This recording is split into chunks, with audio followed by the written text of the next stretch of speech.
Olá, o programa Gibideia de hoje veio até São Vicente, no litoral paulista, para visitar o acervo de gibis e fanzines.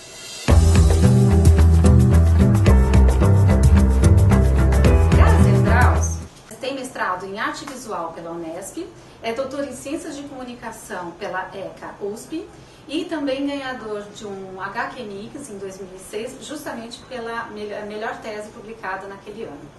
Grazi, viemos até aqui então, agradecemos, né, o convite para visitar seu acervo. Gostaria que você comentasse um pouquinho como é que você chegou, como é que você iniciou a coleção de gibis, ou o que te atraiu mais para chegar até os fanzines?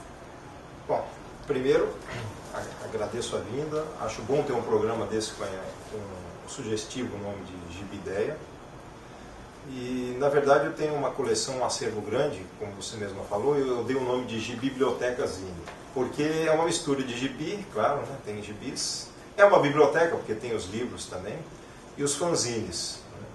E como que eu cheguei a isso? Na verdade, eu estou com 48 anos e comecei com 7 anos de idade a comprar revistas de histórias em quadrinhos, os gibis.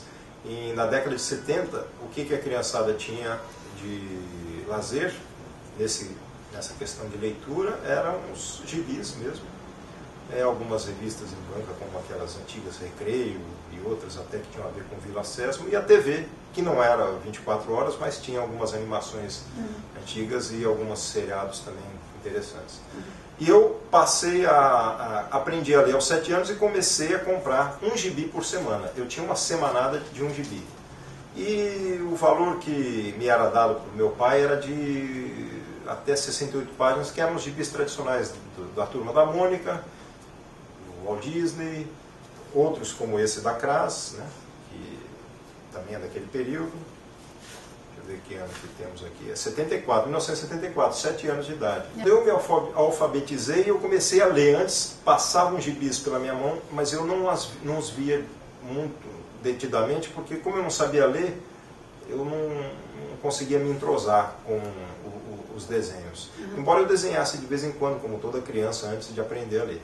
Aí com 7 aprendi a ler e comecei a comprar um gibi por semana. E tinha uma profusão de revistas em bancas. A Turma da Mônica, Walt Disney, Kras, da Hanna-Barbera, e tinha alguns que apareciam, como esse do Mortadelo e Salaminho, daquele período também, que é de um autor espanhol.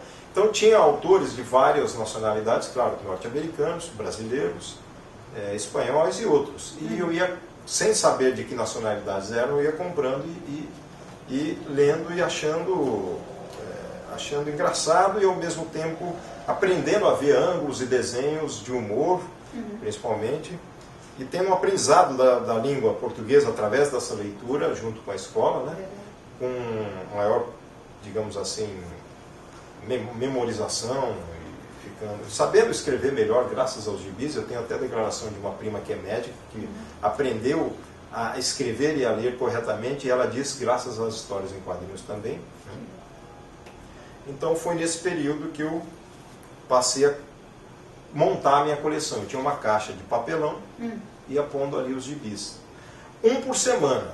Meu pai era árabe, então eu sou descendente de libanês, quase libanês também, sou brasileiro, nasci em Minas, mas vim de navio, minha mãe veio grávida, eu nasci no Brasil.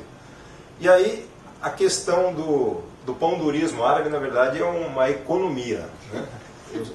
Meus pais já não tinham muito dinheiro naquela época e me avisaram. Um por semana, porque não dá para comprar mais que isso, mas pelo menos eu tinha um por semana, e isso era bom. Eu lia um por semana, sempre com algo novo nas bancas. Eu ia lá, tinha a Kras, só de autores brasileiros. Na outra semana, eu imaginava qual eu compraria pelas propagandas que vinham nas revistas, de outros gibis, ou até me deparava com algo novo. Então, assim, sempre uma surpresa. Era meio mágico. Na sexta à noite, no sábado à noite, eu imaginando como seria minha ida para a banca. Era muito bom.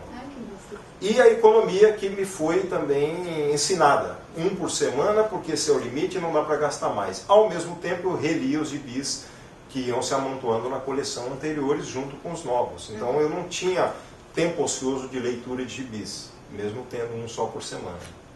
Foi um aprendizado muito bom. E você mantém esses primeiros gibis? Muitos sim, outros eu emprestei, se foram, mas uma boa parte sim. Esse, por exemplo, eu havia perdido, havia emprestado e, por sorte, num sebo, alguns anos atrás, consegui reavê-lo. Não é o original que eu tinha, mas é igual.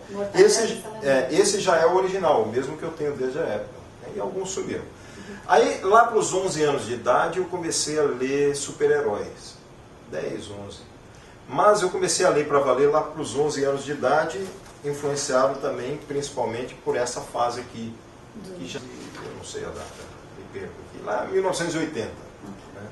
Nessa época, ainda lendo humor, comecei a comprar, já nessa época eu comprava mais que um por semana, uns 2, porque meu pai teve um bar, restaurante, só que era restaurante comercial, né?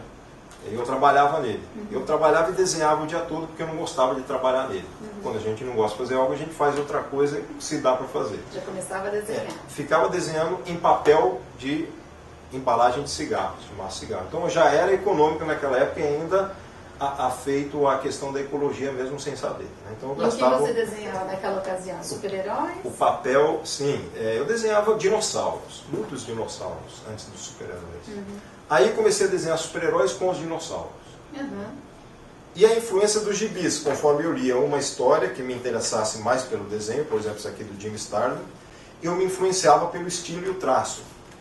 As que eu gostava menos, me influenciava menos, como essa outra aqui. Então, o gibi não faz só aprender a ler e escrever, como também aprender a multidiversidade cultural, que são de vários autores de vários países, como também faz você aprender a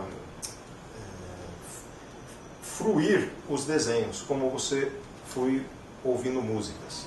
É parecido. E aí eu comecei a me influenciar desenhando super-heróis dessa época, dos 11, 12 anos, mais para os 13 mesmo, 12 para os 13, né? Comecei a desenhar melhor super-heróis. Até os 16. Meu pai vendeu esse bar quando eu tinha uns 15 anos. Fui trabalhar numa papelaria aqui perto para guardar dinheiro para conseguir comprar um aparelho de som, porque para mim o gibi, o super-herói, os desenhos, junto com o som, o rock, tinha que estar igual. Meu som, meu aparelho de som era mais fraco. Aí eu consegui comprar um 3 em 1 vertical na época e continuava desenhando. Só que eu entrei na faculdade e parei de desenhar histórias em quadrinhos. Na verdade, nessa época eu comecei a fazer histórias em quadrinhos, elaborar histórias em quadrinhos baseadas nas que eu lia. Desenhei menos, né?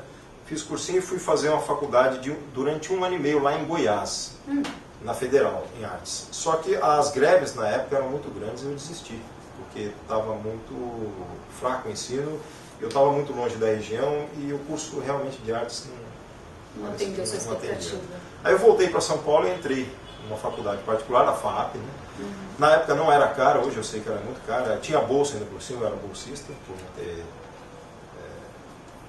verba suficiente, eles são fundação, né? E aí na FAAP eu voltei a desenhar quadrinhos, mas de outra maneira. Naquela época, um pouco antes de vir para a FAAP, em 1986, num sebo em Santos, eu conheci o Flávio Calazans e ele me apresentou o Barata, né? Que é um fanzine que ele produzia junto com outros alunos de comunicação na Unisantos. A maioria de alunos de comunicação da Unisantos. E aí, apresentado a eles, eu disse que eu não estava mais fazendo quadrinhos, mas que gostaria de voltar, mas não com super-herói. Estava cansado de super-herói. Eu lia, mas não estava querendo fazer super-herói. E daí eu comecei a produzir, me passaram um roteiro, um amigo, o Fernando Feijó, passou um roteiro sobre questões políticas, e lembrando agora que eu continuo avesso às questões políticas, e justamente era uma crítica política corrupta, né? E eu fiz um desenho bem padronizado, voltando a desenhar, né? Ainda com dificuldade de retorno, mas eu fiz. Depois eu resolvi, na segunda história, eu fiz uma que também foi publicada no mesmo número, que já era um pouco mais de questão universal, sobre a guerra, a filosofia da guerra, enfim, o que o ser humano faz consigo mesmo, com influências de quadrinhos super-heróis, do Adams e outros. E por fim, logo em seguida, um arrobo criativo produziu uma que era uma mescla de influência de super-herói com influência de quadrinho europeu, que é a Viu Existência. E essa aqui, ela traz, por exemplo, a morte se apresentando, né, trazendo o mundo nas mãos. Tem todo um trabalho de diagramação e tudo. Então, assim, tem uma influência aqui mais apurada. Então, a partir dos fanzines que me possibilitaram publicar histórias em quadrinhos que eu estava querendo voltar a fazer, mas não com super-heróis, descobri um universo novo, o dos fanzines, e dessa possibilidade de poder publicar quadrinhos não oficialmente, né, como a maioria dos fanzineiros, dos autores de quadrinhos na década de 80 e 90 fizeram no mundo todo, principalmente no Brasil, que só publicavam quadrinhos estrangeiros. Ou seja, nesse momento você começou a também colecionar fanzines. Então, até então eu mantinha a coleção dos quadrinhos que eu tinha antigos. O Moro já não estava mais comprando, pelo menos infantil, quase nada. De vez em quando ainda compro, até hoje Luluzinha, Bolinha, Recruta Zero, de vez em quando eu compro, mesmo em sebo os novos, mas muito raro, mas compro. Super-heróis mantinha, apesar de não gostar muito na época, eu mantinha mais menos, só os mais criativos, como o Batman, o Cavaleiro das Trevas, Frank Miller, aí Ronin e alguns outros. E comecei a me enturmar com o pessoal dos fanzines, não só o fanzine barato, como outros espalhados pelo Brasil todo, pelo correio. Lembrando que na época, internet e computador no Brasil não existia. Lá nos exércitos norte-americanos, o sistema deles pode ser que sim, mas para a população em geral do mundo ainda não existia. Então, era pelos correios, né? Isso foi muito gratificante e muito rico.